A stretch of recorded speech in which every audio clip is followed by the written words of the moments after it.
ini dari mereka itu sebagian dicemaskan oleh pikirannya sendiri, perasaannya udah yang boten-boten, persangkaan seperti persangkaan jahiliyah. Jadi harus dibalik cara berpikirnya Mas Toto. Sekarang lagi kurang enak, berarti Allah mempersiapkan pahala untuk keadaan berikutnya. Ya Mas Toto ya.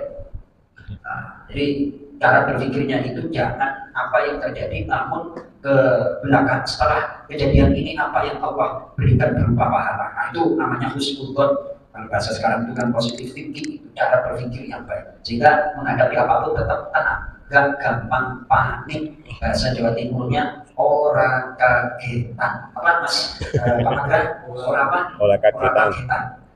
Benar ya Bapak Yul? Orang kagetan, santai. Semuanya itu adalah kehendak Allah Subhanahu wa Ta'ala. Ulangi Mas Toto. Yang itu penting itu. Kemudian setelah kamu ditimpa kesedihan, dia menurunkan rasa aman kepadamu berupa kantuk yang meliputi segolongan dari kamu. Sedangkan segolongan lagi telah dicemaskan oleh diri mereka sendiri. Mereka menyangka dan tidak benar terhadap Allah dengan seperti sangkaan jahiliyah. Mereka berkata, adakah sesuatu yang dapat kita perbuat dalam urusan ini? Katakanlah Muhammad, sesungguhnya segala urusan itu di tangan Allah. Mereka menyembunyikan dalam hatinya apa yang tidak mereka terangkan kepadamu. Mereka berkata, sekiranya ada sesuatu yang dapat kita perbuat dalam urusan ini, niscaya kita tidak akan dibunuh, dikalahkan di sini. Katakanlah Muhammad, meskipun kamu ada di rumahmu, niscaya orang-orang yang telah ditetapkan akan mati terbunuh, itu keluar juga ke tempat mereka terbunuh. Allah berbuat demikian untuk menguji apa yang ada dalam dadamu dan untuk membersihkan apa yang ada dalam hatimu. Dan Allah Maha mengetahui isi hati. Baik, ini kalau saya baca tafsirnya yang tadi saya sampaikan, karena ini poin. Mereka dicemaskan, digalaukan oleh diri mereka sendiri, yakni karena sebab ketakutan, yakni qasdul adui, diserang oleh musuh. Mereka menyangka kepada Allah dengan persangkaan yang tidak benar, seperti persangkaan jahiliyah. Persangkaan jahiliyah itu bagaimana contohnya? Mereka mengatakan terhadap diri mereka sendiri, seandainya Muhammad itu memang benar di dalam pengakuannya, niscaya kita tidak akan dikuasai oleh orang kafir. Wa hadza dhannun fasidun, ini adalah dugaan yang meleset. Akan dijadikan pertama, Allah berjanji akan diberikan kemenangan. Menang benar babak pertama perang Uhud, akan tetapi pesannya Rasulullah akan diabaikan sehingga terjadi problem. Ketika terjadi problem itu muncullah persangkaan yang boten-boten itu, persangkaan yang nggak baik. Jadi di sini dilanjutkan, wallahu ta'ala yaf'alu ma yasha. Allah akan melakukan apa yang Ia kehendaki dan Allah akan menetapkan apa yang Dia inginkan. Tidak ada satupun yang menentang terhadap kehendak Allah Subhanahu wa Ta'ala. Kalau ada kekacauan, ketidakberesan di dunia, itu pasti sebabnya adalah dosa dan kesalahan manusia, pasti.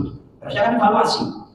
Nah, macam-macam dugaan orang kafir itu yang harus dihindari. Silakan sekarang kita lompat ke surah Al-Hajj. Baik, kita baca ayat yang ke-11. Wa minan nasi, kita lantunkan. Bismillahirrahmanirrahim. Wa minan nasi man ya'budullaha 'ala harf fa in asabahu khairun itma'anna bihi wa in asabathu fitnatun inqalaba 'ala wajhihi khasira ad-dunya wal akhirah dzalika huwal khusranul mubin. Bismillah. Wa minan nasi, dan di antara manusia, man ya'budu, ada yang menyembah Allah ala harfi, seperti di atas tepi jurang sehingga mudah berubah. Fa'in, maka jika asabahu, menimpanya, khairun, kebaikan, sehat dan aman, itma'anna, tenang dan puaslah ia bihi, dengan Islam. Wa'in, dan jika asabahu, menimpanya, fitnatu, cobaan, kesulitan, inqalaba, maka ia berbalik, ala wajhihi, atas mukanya kembali jadi kafir. Khasirat dunya, merugilah ia di dunia, wal akhirah, dan akhirat. Zalika, itulah, Huwa dia al-khusran kerugian al-mubimu yang nyata. Oh, itu sebab turunnya ayat sebab nuzul ayat 11 bacaan sahabat sebelah kanan. Ibnu Abbas radhiyallahu anhu menerangkan bahwa ayat ini diturunkan berkenaan dengan seorang lelaki yang suatu saat datang ke Madinah lalu masuk Islam.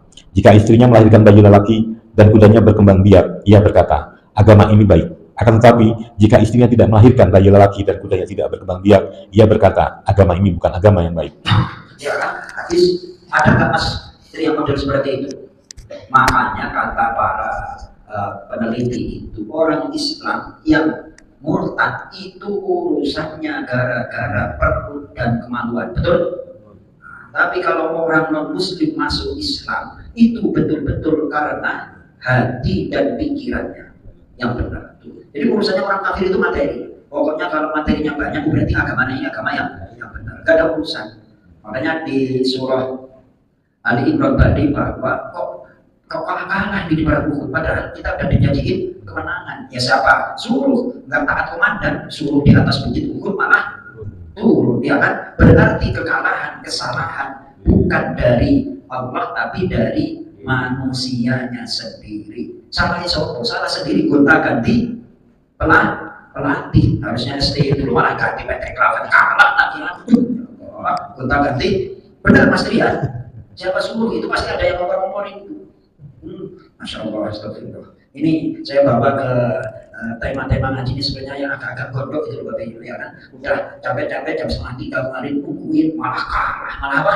Malah kalah. Ya Allah, udah naturalisasi, ya Mas Toto kalah. Salah isopo gonta-ganti pelatih dan istiqomah, ya Allah ya Karim. Subhanallah. Mohon maaf nih Pak Haji Jenderal, saya mulai dari dulu itu ya senang bola mau berhenti nggak bisa. Apalagi kalau timnas main itu ya tetap Garuda di dada aku Mas Toto. Udah senang, round keempat malah kalah. Ternyata pasti ada kesalahan. Pasti apa? Ada kesalahan seperti yang terjadi di perang